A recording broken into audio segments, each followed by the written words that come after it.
नमस्कार दोस्तों, आज हम आपको धन त्रयोदशी व्रत की कथा सुनाने जा रहे हैं। तो चलिए शुरू करते हैं। कार्तिक मास में मालती की माला से मंत्र जाप करने से विष्णु भगवान बहुत अधिक प्रसन्न होते हैं। उस व्यक्ति के सारे पाप कर्म नष्ट हो जाते हैं। कमल, तुलसी दल, अगस्त्य, मालती और दीपदान, ये 5 वस्तुएं भगवान विष्णु को अति प्रिय हैं। इस विषय में शिव जी कहते हैं कार्तिकेय जी से कि मनुष्य केवड़े के पुष्प से भगवान श्री हरि का पूजन करके उन्हें पुनः प्राप्त कर सकता है। कार्तिक मास में तुलसी दल नित्य अर्पण करने से श्री हरि प्रसन्न होते हैं। कार्तिक मास के कृष्ण पक्ष की त्रयोदशी ऐसा दिन है जब लक्ष्मी जी की आराधना की जाती है व उनसे सुख समृद्धि की कामना की जाती है। इस दिन धन त्रयोदशी भी कहते हैं।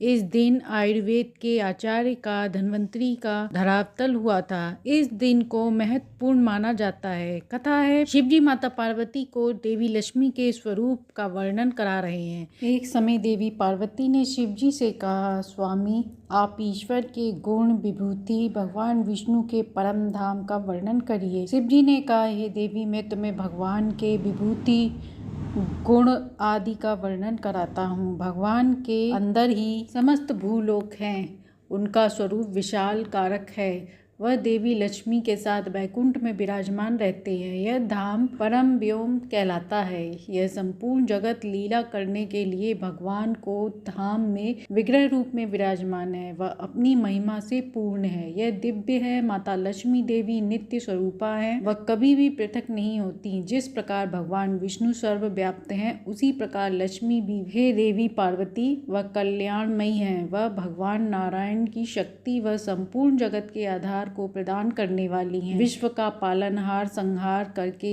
नेत्रों से खुलने व बंद होने से होता है। उनके दोनों स्वरूप ही व्याप्त हैं। वह धन प्रदान करने वाली वह स्वयं भगवान विष्णु के आश्रय में रहती हैं।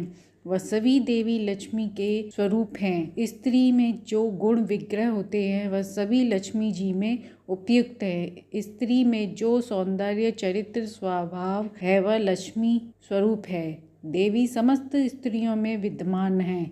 उनकी कृपा से सभी ऐश्वर्य प्राप्त कर लेते हैं।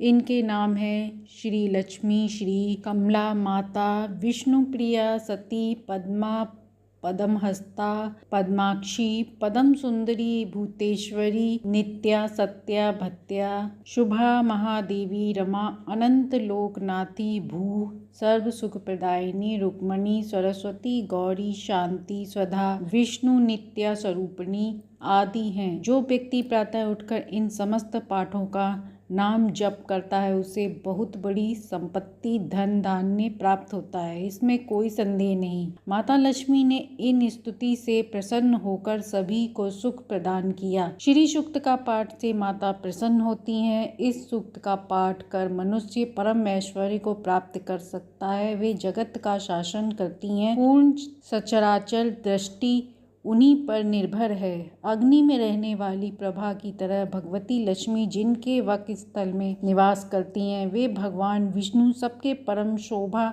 अविनाशी पुरुष हैं। वात्सल्य गुणों के समुद्र हैं। मैं भगवान विष्णु को नमस्कार करता हूँ। इसे जानकर भगवान की भली भांति आराधना करनी चाहिए। लक्ष्मीपति सर्वकामना पूर्ण सर्व फल प्रदान करने वाली हैं। इस प्रकार से स्तुति व कथा के माध्यम से धन त्रयोदशी के दिन लक्ष्मी जी की उपासना करनी चाहिए, क्योंकि लक्ष्मी जी हम पर जब प्रसन्न होती हैं जब उनके स्वामी का गुणगान किया जाए। माता लक्ष्मी जी की भगवान नारायण के साथ पूजा की जाती है। वहाँ जिन घरों में नारायण कीर्तन कथा श्रवण होता है उस घर में देवी लक्ष्मी सदा वास करती हैं। इस दिन इसे सुनने से मनुष्य के पाप दूर होते हैं। इसे सुनने से मनुष्य के हृदय में देवी नारायण के प्रति भक्ति के मार्ग खुलते हैं और वहीं से सुख की प्राप्ति होती है। सबसे बड़ा धन भगवान की भक्ति है। माता लक्ष्मी सदैव अपने पति के पीछे चलती हैं। तो इस प्रकार स्वयं शिव जी ने माता